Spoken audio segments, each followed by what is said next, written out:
If your lawn looks terrible after winter, it's okay, that's normal, but here's how you're gonna fix it. Oh, that was dog poop.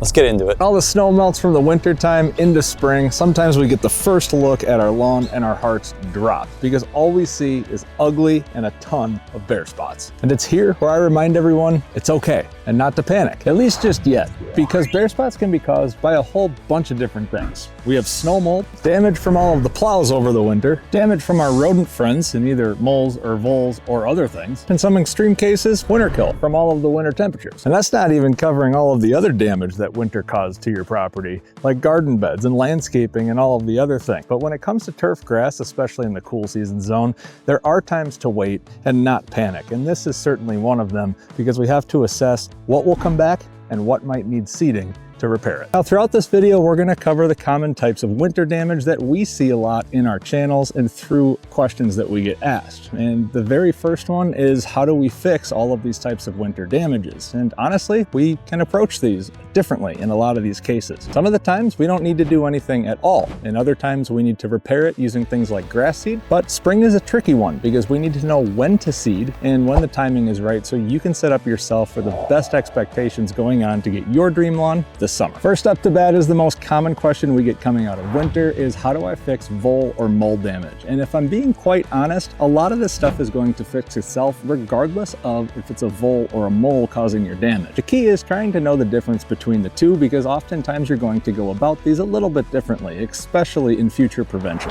Voles are going to create shallow tunnel systems that expose the top of the soil, basically creating exposed tunnels all throughout your property. They're oftentimes coming from things like garden beds like you see right behind me, or other things that will provide vegetation because that's what they feed off of, barks and grasses and all of those things that we naturally have in our yards. Now, moles, on the other hand, are larger creatures and will bury themselves and create larger tunnels deeper into the ground, creating a raised bed appearance where you might see a bump or a tunnel that's raised up from your garden bed, but the grass will still be there.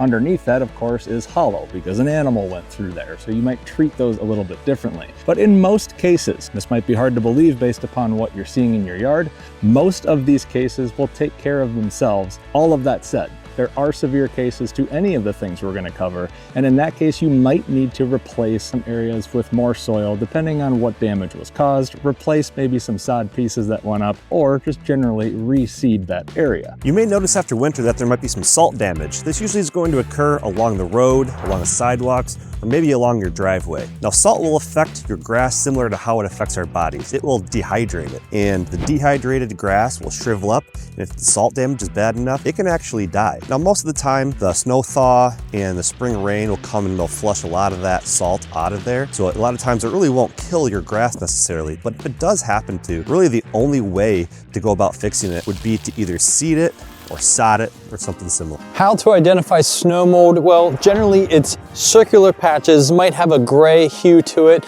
or a ring around it, and it's generally where a lot of snow was laying on top of your ground for an extended period of time. You might see this and you might be panicked at first, but it's okay. First, we want to go grab a rake, which I left that rake there since fall, and it's funny, it's right there where I wanted it to be. Now, I know that this spot right here is a mixture of dog urine and heavy snow that was sitting around here. I wouldn't say that this was exactly snow mold, but the same process goes hand in hand. Grab yourself a rake and you're gonna lightly rake it up. See how it's bringing up the matting? Bringing that up, you're bringing out the dead grass that's in there. That's exactly what we want. What that's doing is it's allowing airflow to get down into the canopy for the grass. This is Kentucky bluegrass, so it will spread a little bit. One thing you do want to keep in mind is do not apply a fungicide when you see snow mold. The fungicide application is always going to be late fall, never in the spring. Again, you're just lightly raking it and you can always see the bare spot. Use this as a quick reminder that when you are seeding in the spring with grass seed, to set yourself up for expectations and go about it in the right way. We have an entire blog article and a free guide, What Grass is Best for Me, amongst with a ton of other resources that we'll link down below on the exact steps that you can take in your lawn to make sure that your seeding project this spring goes the way that you want it to. But the one thing that I'm going to recommend here is to set yourself up for expectations, because because spring is the second best time to seed in your lawn. The first best is going to be late summer, early fall, right around that Labor Day holiday into the end of September, depending on where you live. Now, that's not to say that we can't have successful seeding projects in the springtime. We just have to set ourselves up for expectations and know what's upcoming. Inside of our resources, we go into how to go about this, the proper steps you can take so you have the best success in your lawn. Remember, don't panic. Follow these steps and you'll get your lawn back soon.